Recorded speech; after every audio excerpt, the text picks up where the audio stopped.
This section examines the piston.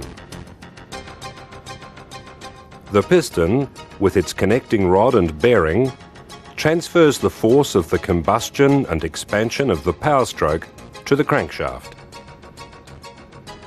The piston itself, its rings and the piston or gudgeon pin are together called the piston assembly.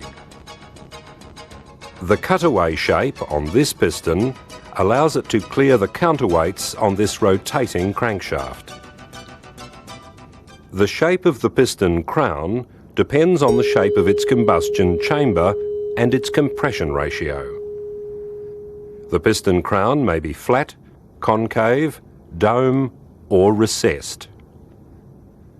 In diesel engines, the combustion chamber may be formed totally or in part in the piston crown, depending on the method of injection, so they use pistons with different shapes. The piston must stand up to great heat and pressure.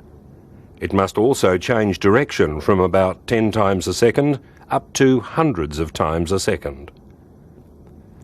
In most engines, the weight of the pistons is important for engine balance.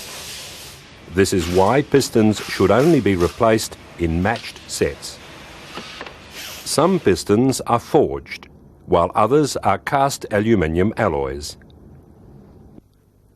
All pistons expand as they heat up. As there is more metal near the gudgeon pin, this area tends to expand the most. To allow for this, many pistons are machined into a slightly oval shape. This is called cam grinding. Then, as the piston heats up and expands, it becomes round. Other methods to control expansion include steel struts or ribs, expansion slots in the skirt, or slots called heat dams that restrict movement of the heat.